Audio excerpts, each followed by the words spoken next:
আর সাবধানে থাকবে, বুঝেছো? হেতা হোতা নতুন বউকে নিয়ে ছুটোছুটি করবে না। তোমার না হয় অভ্যেস আছে, বউয়ের তো আর অভ্যেস নেই গো। মামনি, তুমি এসব কি বলছো কি? ওরা তো পাহাড়ে যাচ্ছে বেড়াতে, সেখানে গিয়ে কি হোটেলে চুপ করে বসে থাকবে? তোমাদের এখনকার ছেলে মেয়েদের না এই বড় খারাপ স্বভাব মাগো, বড্ড মুখে মুখে তর্ক করো। যাচ্ছে তো পাহাড়ে বেড়াতে, পাহাড়ের কোলে একটা হোটেল নেই, সেখানে বসে থাকলেই তো পাহাড় দেখা হয়ে যাবে। ছুটোছুটি করে বেড়ানোর কি দরকার বল দেখি? হ্যাঁ, আর কিছু বলবি তুই? মামনি সমস্ত যুক্তি রেডি। ও মামনি, তুমি এত চিন্তা করছো কেন? এই তো আমি আছি তো। আমি তোমার ছেলেকে এদিক ওদিক কোথাও যেতে দেবো না, নিজেও যাবো না। হ্যাঁ গো মা, তোদের ফেরার তারিখটা যেন কবে? 7 দিনের ছুটি, আজ বাদ দিলে ধরো 5 দিন, মানে 6 দিনের দিন ফিরবো। মানে আজ হলো গিয়ে শনিবার, তোমরা গিয়ে সামনে শুক্রবারে ফিরবে, তাই তো? হ্যাঁ, আমি জানি তোমার একটু খালি খালি লাগবে, তবে আমি কথা দিচ্ছি এরপরে আমরা সবাই মিলে একটা কোথাও বেড়াতে যাব, হবে? সে দেখা যাবে ক্ষণে। হলো নতুন বউ, সব কিছু দেখে শুনে নিয়েছিস তো মা? হ্যাঁ মামনি, তুমি যেমন যেমন বলেছিলে আমি তেমন তেমন একদম লিখে নিয়েছিলাম তো, ওই তেমন তেমনই সব নিয়েছি। এই লিখে নিয়েছিলাম মানে কি? কি নিয়েছো? শোনো নতুন বউ, চাঁদ বাবা হলো কি পুরুষ মানুষ, মেয়েদের হাড়ির খবর তার না জানলেও চলবে। তুমি সব গুচ্ছে গাচ্ছে নিয়েছো তো মা, যা বলেছিলাম? হ্যাঁ, আর শোনো, মুড়ি টুড়ি সব আমি দিয়ে দিয়েছি, আর নাড়ুও বানিয়ে দিয়েছি। হাতের কাছে যদি কিছু না পাও তাহলে ওই দিয়ে তোমাদের চলে যাবে। মামনি কি বলছো? আমরা কোনো বিদেশ বিভুই যাচ্ছি না, খুব কাছেই যাচ্ছি মামনি। এসব কেউ নিয়ে যায় না ঘুরতে গেলে। বলে যে কে কি করে তার সঙ্গে তো তোমায় তাল মেলাতে হবে না বা। আমি নতুন বউকে যা যা বলেছি নিয়েছে। যদি সেখানে খাবার দাবার সবকিছু হাতের কাছে পেয়ে যাও তাহলে সেগুলো ব্যবহার করবে না, আর যদি না পাও, যদি হঠাৎ ধর্মঘট হয়, তাহলে কি পেটে গামছা বেঁধে থাকবে? ধর্মঘট? বলে যে আমি তো আকছারে শুনি পাহাড়ে হেতা হতে সব জায়গায় ধর্মঘট নিয়ে গিয়েই আছি। বলে যে আমি হাসির কি কথা কইলাম শুনি?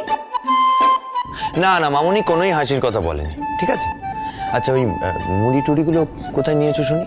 এই তো এখানে ব্যাগে আছে। মানে ওগুলো কিন্তু লাগেজে নিতে হবে, মানে আমাকে জানতে হবে কোথায় কি নিয়েছো। বললাম তো এই ব্যাগেই আছে। অন্য কিছু নাওনি তো? পরে কিন্তু এয়ারপোর্টে ঝামেলায় পড়বো। আর কি নেবে বাপু? ওই তো একখানা স্টোভ নিয়েছে, তার সঙ্গে একটা হাঁড়ি নিয়েছে, আর একখানা কড়াই নিয়েছে। স্টোভ নিয়েছে? হ্যাঁ গো বাপু, আর তার সঙ্গে একটু চাল ডাল নিয়েছিস। কি গো মানিয়েছিস তো? হ্যাঁ, আর তার সঙ্গে একটু ওই একটু আলু আর একটু পেঁয়াজও আছে। সর্বনাশ করেছে।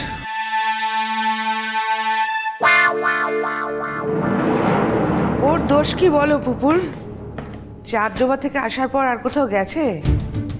ওই এক বারাসাতের বাড়ি, তাই ও জানা নেই বাইরের জগৎটা কি, সেখানে কি চলে আর কি চলে না। আর তুমি যাকে বিয়ে করে বউ করে নিয়ে এসছো এ বাড়িতে, সে তো সেরকমই। যাক, এখন আর দুঃখ করে কি লাভ বলো? নিজের হাত নিজে পুড়িয়েছো, দুঃখ করো না। তাহলে দুদিনের জন্য কেউ বেড়াতে যাচ্ছে, সেখানে হাঁড়ি কড়াই স্টোভ চাল ডাল এসব কেউ নিয়ে যায়? মাত্র কিছুদিন আগেও মানুষজন যখন বেড়াতে যেত তখন এইসব জিনিসপত্র গুছিয়ে গাছিয়েই নিয়ে যেত মা। এই কথাটা তুমিও জানো, আমিও জানি। এখন দিন পাল্টেছে, কিন্তু হ্যাঁ, দিন পাল্টালেও মামনি পাল্টাতে পারে না। মামনি বারাসাত ছাড়া কোনোদিন কোথাও যেতে পারে না। সে কথাটা এখন আর জেনে লাভ কি মা? সেগুলো তো তোমার জন্যই হয়নি। এই যে তুমি বাবার সঙ্গে সারা পৃথিবী ঘুরে বেরিয়েছো, সেগুলো তো আসলে মামনিরই যাওয়ার কথা ছিল। শুধু তুমি গেছো বলেই মামনির কোনোদিনও কোথাও ঘোরা হয়নি। সেই কথাগুলো যখন জানো তখন এভাবে মামনিকে দোষারোপ করাটাও ঠিক দেখায় না বোধহয়।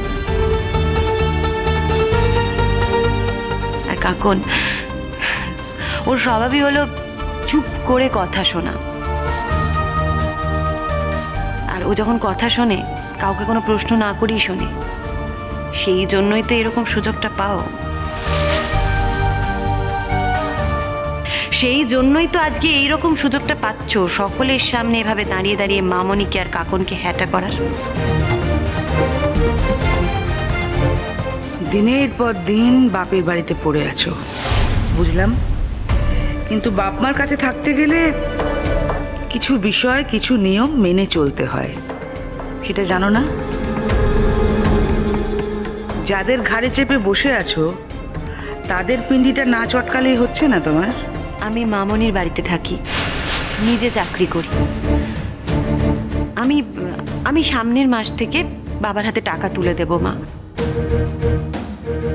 বাবা যদি টাকাটা নিতে চায় তাহলে আমারই খুব হালকা লাগবে।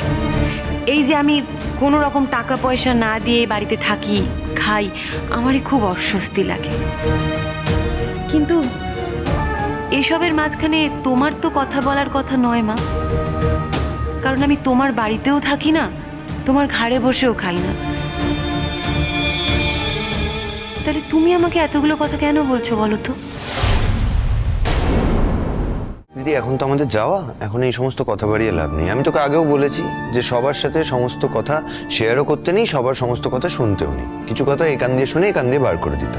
শুনিস না তুই আমার কথা? খুব তো বউকে নিয়ে ড্যাং ড্যাং করে বেড়াতে যাচ্ছ। বেরোনোর সময় বাবাকে বলে যেতে হয় তিনি এখনো বেঁচে আছেন।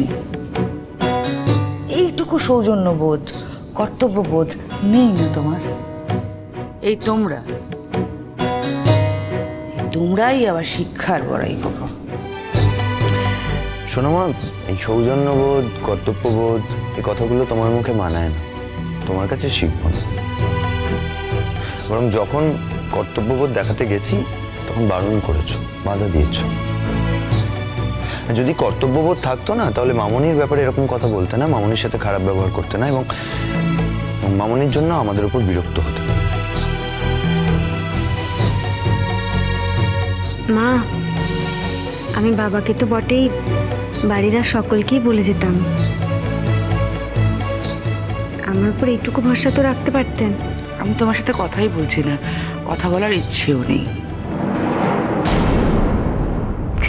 সেই তো আমি জানি মা, কিন্তু তার মানে তো এই নয়, মানে আপনি আমার সাথে কথা বলতে চান না মানেই তো এই নয় যে আমিও আপনার সাথে কথা বলবো না, তাই না?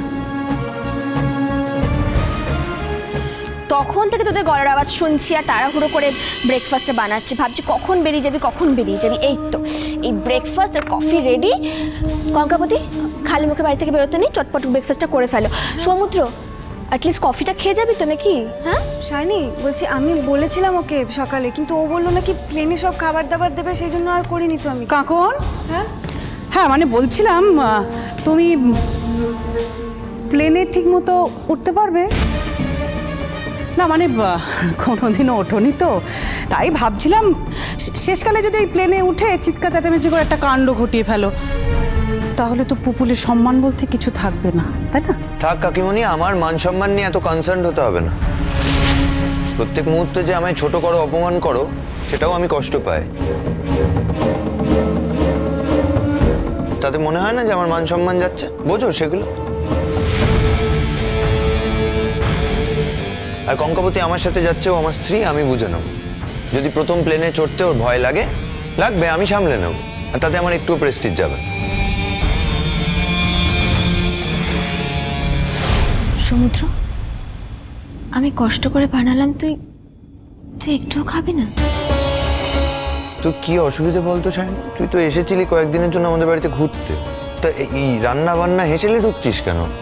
কয়েকদিন থাকবি, আনন্দ কর, মজা কর, তা না ঘেমে নে। আর তাছাড়া তুই তো অলরেডি একবার প্রমাণ করে দিয়েছিস যে তুই খুব ভালো রান্না করতে পারিস, সবাই তোর রান্নার প্রশংসা করেছে।